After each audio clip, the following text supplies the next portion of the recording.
Това смразяващо, но същевременно толкова любопитно място събира хора от цял свят. Единственото правило там е, че няма правила. Наркотици, незаконни оръжия, детско порно, поръчкови убийства и общо взето каквото ви дойде на акъла.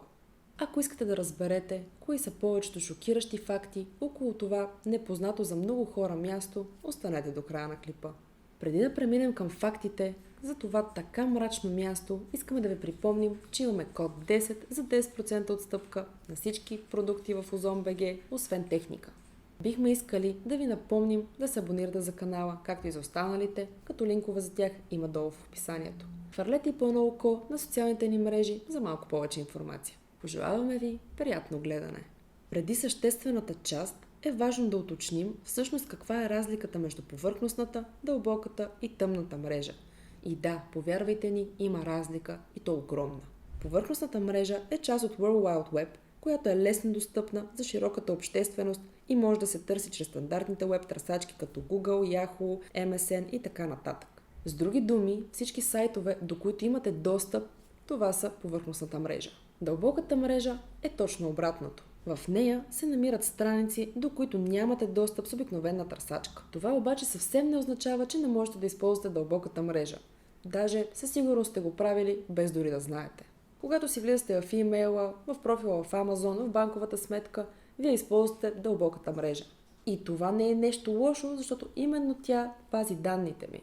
В нея се съхранява всичко за вас. Вашия имейл, парола, номера на кредитна дебитна карта, номер на телефон и така нататък. В този начин те биват защитени, но не на 100%. Тъмната мрежа е част от дълбоката мрежа, с разликата, че е в много по-малки размери. В тъмната мрежа не можете да влезнете просто ей така. Изисква се специален софтуер и достатъчно познания, които да ви защитят от неприятности. Благодарение на специалния софтуер, влизането в нея е напълно анонимно, което създава подходяща среда за развиването на престъпност от най-висока степен. Да речем, че вече сте влезнали.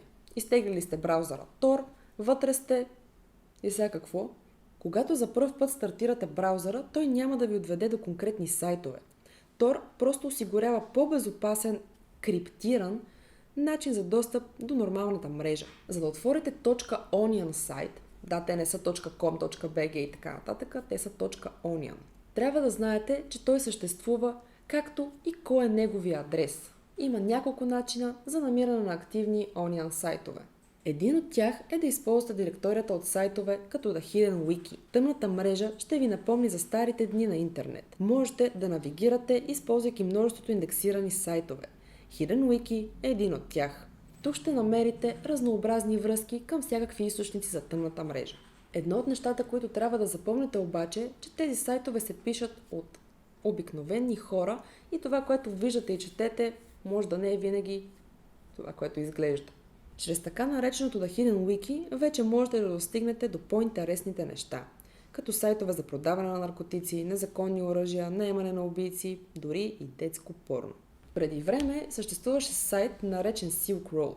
Той представляваше магазин за нелегални артикули. Това включва всякакви видове наркотици и психотропни вещества, включително кокаин, хероин и марихуана, детска порнография, номера на кредитни карти и откраднати акаунти за различни услуги, документи за самоличност и оръжия за масово поразяване. Допълнително се продават и артикули, чието произход е неустановен, но не са нелегални. Например, книги, ръководства, бижутерия, маркови стоки и произведения на изкуството, като основната валута за търгуване в Silk Road са биткоините. Ако се интересувате от биткоини, имаме видео и за тях, така че ако не сте го гледали, някъде ще излезе на екрана. На 2 октомври 2013 година е арестуван Рост Улбрихт. Той е сочен за създател на Silk Road по псевдонима Dread Pirate Roberts. На 6 ноември 2013 година обаче се появява нов сайт, същия като Silk Road, Silk Road 2, и е направен от човек със същия псевдоним. На 20 декември 2013 година още двама от админите на сайта са арестувани. Тяхното място бива бързо заменено от човек с никнейм DevCon, който обещава да се върне сайта, но с много по-голяма сигурност. През годините също така се носят смразяващи слухове за едно ужасно място, наречено Red Room. Според слуховете, въпросните червени стаи представляват живо предаване с чат, на човек как бива измъчван от неизвестен извършител. Хората от чата плащат дадена сума в биткоини и диктуват какво ще се случи с човека, завързан за стол или нещо подобно. Това, което хората в чата пишат, е наистина спиращо дъха. Абсолютно всякакви начини за измъчване, буквално всичко, което можете да си представите, се прави на този човек, който е завързан за стола или някъде, просто е ужасно. Накрая цялото това зрелище на ужаса приключва с заплащане на голяма сума пари и смъртта на измъчвания човек. Въпросните стаи са почти невъзможни за откриване, а хората са чували за тях само от приятел на приятел, който евентуално е присъствал на този кървав стрим. Цялата тази информация за тези червени стаи не е на 100% потвърдена, но като знаем какво става там, нищо чудо наистина да има такива места. Все пак се надяваме да няма и да са само слухове, но знаем в какъв свят живеем.